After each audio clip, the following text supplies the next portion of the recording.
everyone. Welcome to County Board Wrap-Up. I'm your host, Kara O'Donnell, and today we'll take a look at what went into some of the key actions the County Board took at its May meeting, the decisions that affect you, your neighborhood, and our community. We're joined today, as always, by County Board Chair Jay Fisette and today's special guest, Vice Chair Katie Crystal. Thank you both for joining us today.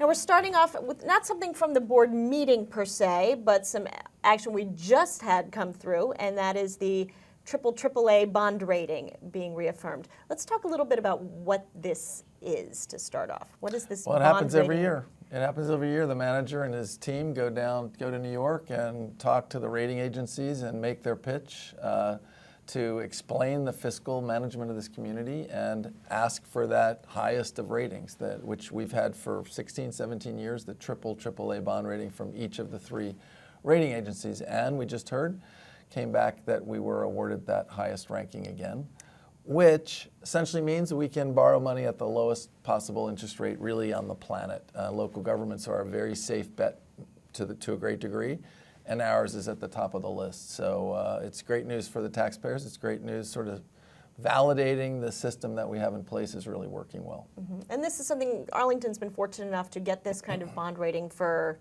I think quite it's some 17 time. years. Yeah, it was 17 or 18 years now. So Yep. This really means that we're in a good fiscal place, correct? Absolutely. You know, like everybody in your family life, you borrow sometimes, maybe for your home, maybe for a car.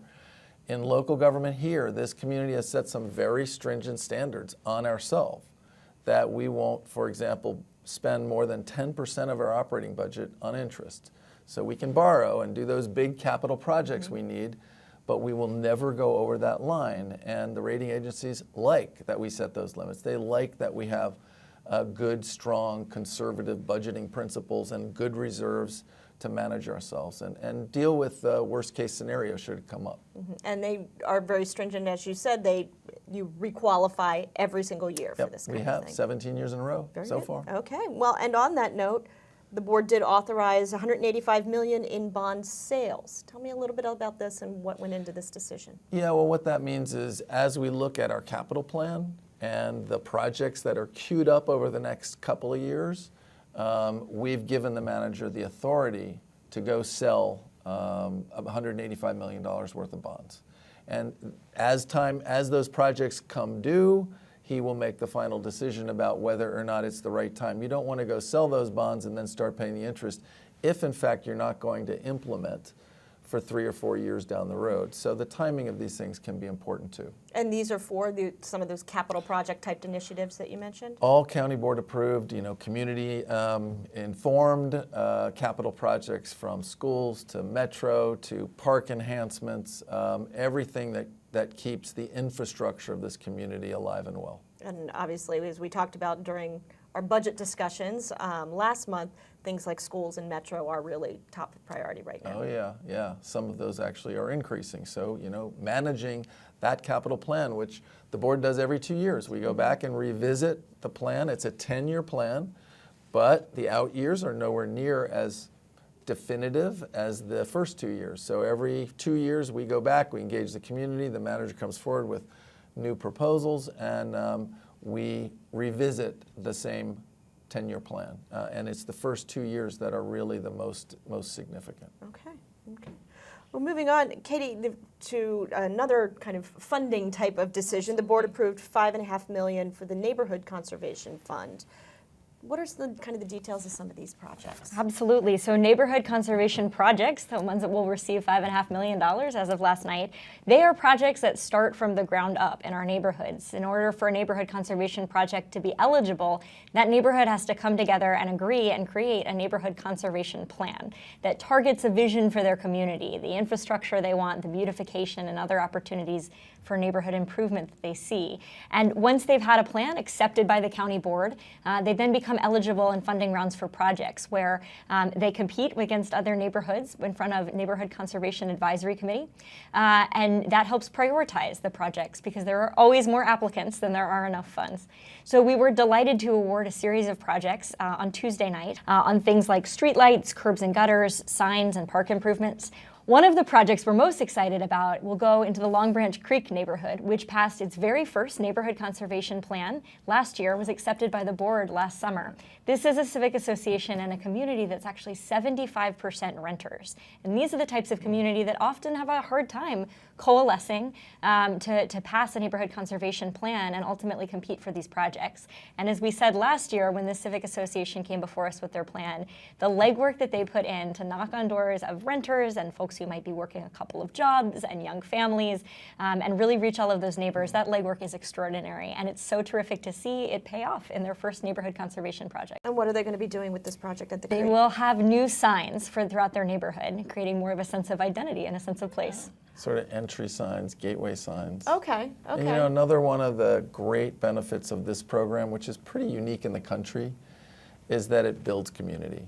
I mean, you are investing a lot of those decisions in the neighborhoods, in the residents, and they work among one another. And to get that plan together that Katie was just talking about, you actually are building community, creating networks, you're creating relationships among them and investment in their neighborhood, which is a very valuable outcome regardless. Really kind of at that organic Yes. grassroots level that helps people feel invested. And as you said, that's not a common thing when you have a...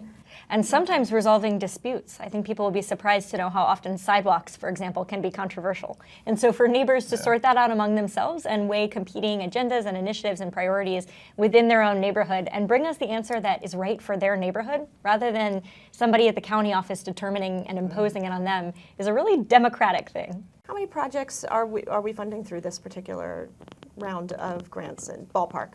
I think it was 6. Okay. 6 or 7. All throughout the county? In this one funding round. Okay. And normally there are 2 funding rounds a year, and then the total amount of money is through the capital improvement plan that I was telling you about, the 10 years. So every round of the CIP we put more money in, but I think they come forward with projects normally twice a year. All right, well, we're going to take a short break, and then when we come back, we'll look at some more steps the board took to improve some of Arlington's neighborhoods. Stay with us.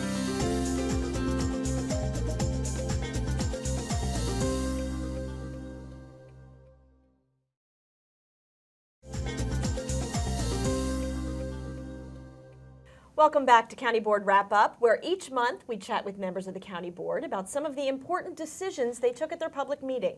With us today are County Board Chair Jay Fisette and Vice Chair Katie Crystal. And we were talking neighborhoods in the last segment, but let's turn now to a different neighborhood, and specifically Columbia Pike, where the boards took some action on an affordable housing project. We did, yeah. We took a final action for $18 million in loans from our AHIF, Affordable Housing Investment Fund, for what will now be called Gilliam Place, a major new project for affordable housing at the site of the former Presbyterian Church. Okay.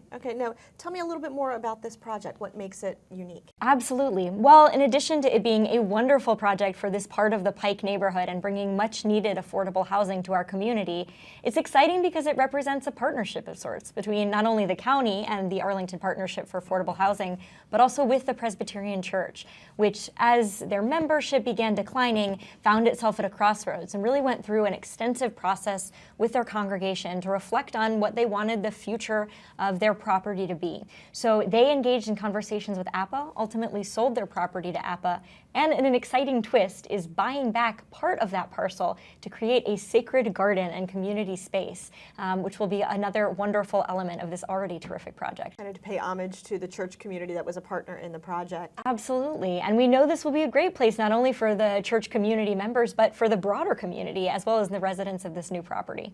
Now, I know affordable housing is always kind of a hot button issue, to talk about. Why does the county partner with organizations like APA and some of the other affordable housing type organizations? What's the process that's involved there?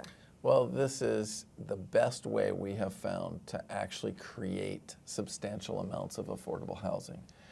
In this case, the beauty of it is you had a church property. So they actually discounted the real fair market value of that to allow a nonprofit that's committed to building affordable housing to step in and partner and create this space. Now, it couldn't have happened, again, without the county and without the Virginia Housing Development Authority as well, leveraging federal dollars and tax credits. But our county, as Katie said, put in a good amount of money as a loan. Remember that our Affordable Housing Investment Fund is not a gift, it's not a grant, it's a loan. So over time, that allows this subsidy of these units to occur, but over time that money gets paid back, it's built into their finances, and it will come back to the county to allow more affordable housing to happen. What's this really mean for the Pike and in general in terms of the redevelopment of some of this neighborhood? So this is really exciting for the Pike, which is my neighborhood, because it shows that we can continue to grow and evolve and become more dynamic without losing some of the values that have made the Pike so special, and one of them is affordability. You know, the way we are losing affordability and affordable housing on the Pike is pretty undramatic. And in fact, it can go unnoticed because it's not often that affordable units or market rate affordable units are lost to major redevelopment projects. What happens is that the rents start creeping up year after year. And so we're not seeing necessarily the changes to the built environments, but families are really feeling the squeeze. And some of them worry about their ability to stay on the Pike and stay in Arlington and to continue to contribute to that vibrancy that has made Columbia Pike so special. So to be able to take this affirmative stand for 173 new affordable units in a central and growing area of Columbia Pike is really an exciting thing. And the church will continue to play a partnership type of role with this project as well? Absolutely. We're all looking forward to seeing that outdoor worship space come to fruition. All right, okay.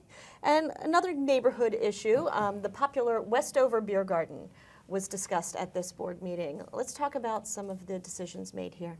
Sure. And interestingly, the Westover Beer Garden itself wasn't on the agenda for our meeting. What was on the agenda was a Roslyn beer garden that had been created as an idea. It was on our agenda. It was really non-controversial. The idea of putting a beer garden in Roslyn, however, was to some people associated with the concerns that exist around the Westover Beer Garden. So the difference being in Roslyn, it's a site plan. It's governed by a site plan process. So the board had flexibility. There are more seats outside than inside the establishment there.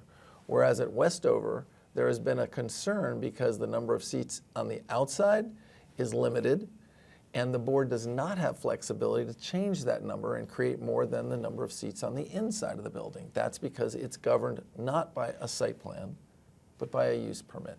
All this is arcane zoning and planning language, but the reality is people in Westover were led to believe that the board was trying to reduce the number of seats. The fact of the matter is, the number of seats that have been used at the Westover Beer Garden for a number of years have been illegal.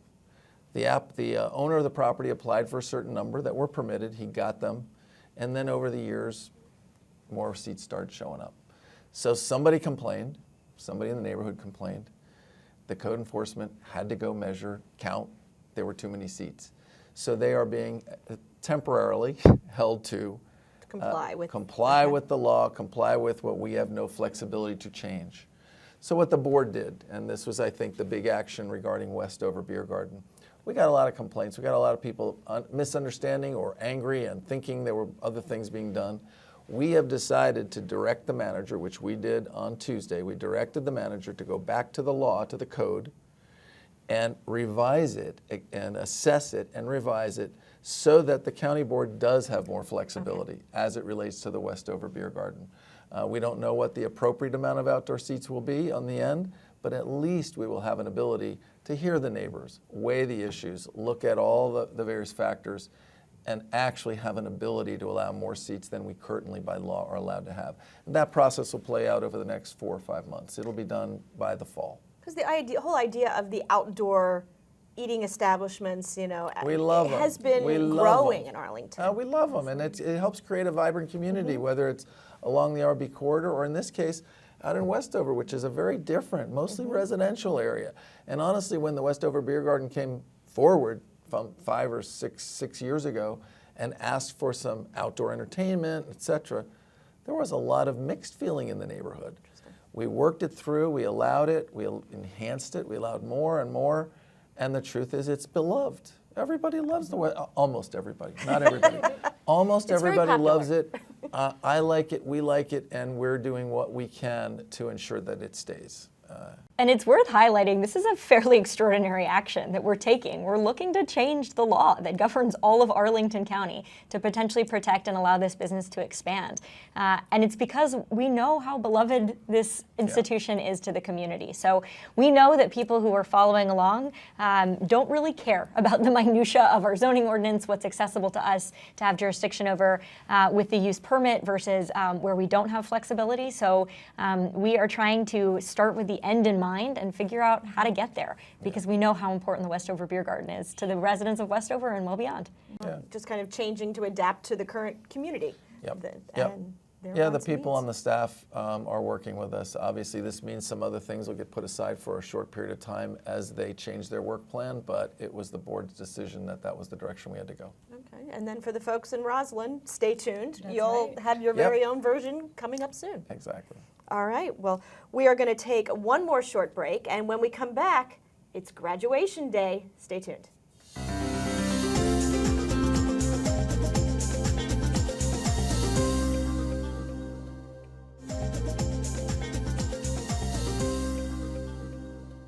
Welcome back for our final segment of this month's County Board Wrap-Up with Board Chair Jay Fisette and his guest Vice Chair Katie Crystal. And for our final segment, we're going to take a little break from policy and construction projects, and we're going to talk about some of the other activities the board members participate in. And a high point of this meeting came with the Neighborhood College graduates. First of all, what is Neighborhood College? Neighborhood College is a leadership training program that is sponsored by the county that exposes county residents from all over, all walks of life, to both the mechanics of county government, lots of different departments, and information about individual neighborhoods, and also endows them with some leadership skills, trains them on public speaking and facilitation of meetings, as well as those important skills like listening. Now, are these people who are interested in getting involved, whether it would be with a civic association or something like this, or just who want to learn a little more about their community? All of the above. So one of the most wonderful things I think about Neighborhood College is that it brings people from all walks of life in Arlington. So you have folks who maybe have been Neighborhood Civic Association presidents, and then you've got folks who maybe have only been in the county for a few years and were inspired to get more involved. How does one apply to become part of this program? Absolutely. So you can find application information on the website for Neighborhood College. They do one semester, they do one class, they do one session a year, and they do a really intentional job of recruiting to show the full diversity of Arlington County, including residents who might participate through translation services. Oh, so at this meeting was graduation day. We were celebrating the graduates and their accomplishments and all that we know they will go on to do. We are very inspired to see what's next for them. I myself am a graduate of Neighborhood College, class of 2012, and I can tell you that my classmates and colleagues went on to do all kinds of fabulous things. One now leads Walk Arlington for the community. One is a fabulous realtor who is traveling by bike through all different neighborhoods of the county. One has helped put Arlington on the map of national pickleball, and one of us is on the county board. Well, there you go. Quite the. You know, and I'm just going to add, I think this is such a cool program, and it's been around 10 years, dozen years, something like that. And it really generates from the value that we've had. Some call it the Arlington way. I actually like the term. While it means different things to different people, it's a culture that we value, trying to create an opportunity for everyone in this community to have a voice, to have an ability to influence a decision. And some people are less advantaged or have less time or have less of they didn't grow up in a way that they understood how to connect, how to make a difference, whether it's in their neighborhood or with a nonprofit or with the government itself. This was created by the government to help train, inform, sort of introduce people to civic activism, organizing, and having a role in your community. And I think it's sort of a model project, honestly, and to see the graduates come through every year from across the county, from all the various neighborhoods, knowing that they've met one another, they've learned more about the system, and then to see them show up later and participate in our advisory groups or in a nonprofit, it's very rewarding. It's a great thing, really is. It's a great program. And then, of course, if somebody's interested in applying, they can do so on our website. Absolutely, and we hope they will. Okay, great. And then, Jay, in your report to the board, you got to have a very exciting voyage recently. Tell me about our Sister City program and your recent trip. Well, first of all, the Arlington Sister City organization, I think, started over 20 years ago. Right now, we have 5 sister cities, one in Germany, one in France, one in El Salvador, one in Mexico, and one, the most recent, in the Ukraine, in Eastern Europe. And it was generated, the sister city in Ukraine, Ivano-Frankivsk, was put on the table and explored through citizens in Arlington and in the Ukrainian city. I had never been. They were having their 355th anniversary. It's quite an old city. And they have 26, unlike us, they have 26 sister cities, many of them in Eastern Europe. We're the most, as I say, exotic across the Atlantic. There are no others in the United States. So, but most of those sister cities showed up with representatives, the mayor or someone high up in the organization, to help them celebrate. And so I had the opportunity to meet a lot of students, to meet a lot of people in the government, to meet a lot of people in the community. Many of them were very interested in Arlington. Some had been here through student exchanges in the past, other types of exchanges, and that's the beauty of this organization, the Sister City organization. Honestly, each Sister City relationship is only as strong as the citizens that form the committee in the 2 cities and how much they choose to invest in organizing student exchanges and other exchanges among professionals, for example. But there's a lot to learn. It's not a one-way street. Certainly I came away, anyone from Arlington that would have an interest in another part of the world, a very different part of the world that had been under occupation for a long time. They've only been a free country, an independent country for 26 years. They had to fight really hard 3 years ago to stay on that track, and they revolted and they pushed their leader out because he was getting too close to Vladimir Putin. We've all heard of Vladimir Putin lately, right? He's sort of a big troublemaker out there, and he's doing more than make trouble. They've got a war going on in the eastern side of the country, so we've all heard about Crimea.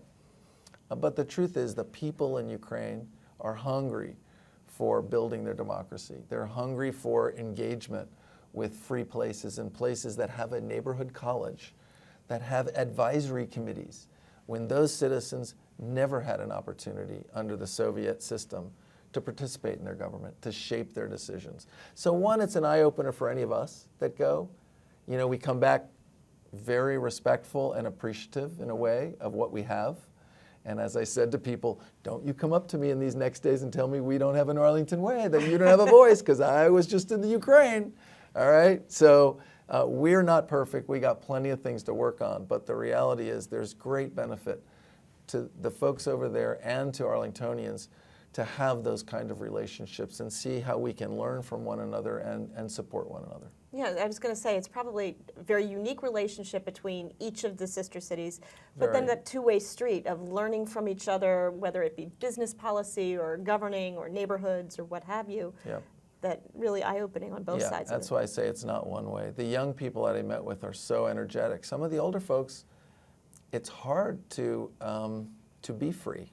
When you're under the yoke of the Soviets, you want to be quiet. You want to be out of sight and invisible. And in our country, you know, freedom and democracy is a responsibility, and hopefully to be constructive, but a great benefit. And there are many people that are struggling to find that and to enhance the democratic institutions in their country, you know, defeat the corruption that can exist in a society. So it was very valuable to me, and I would encourage anyone to really explore the Sister City organization in Arlington and see if one of those 5 sister cities catches your interest. All right. Well, on that note, that'll do it for this month's County Board wrap-up. We hope you've gotten some insight into the key decisions the board took this month that affect you, your family, your neighborhood, and your county. To learn how you can get involved or make yourself heard on the issues, visit topics.arlingtonva.us/engage on the county website. That's our civic engagement webpage, and that's where you can share your ideas and learn how to get involved in the county issues. We'll see you next month.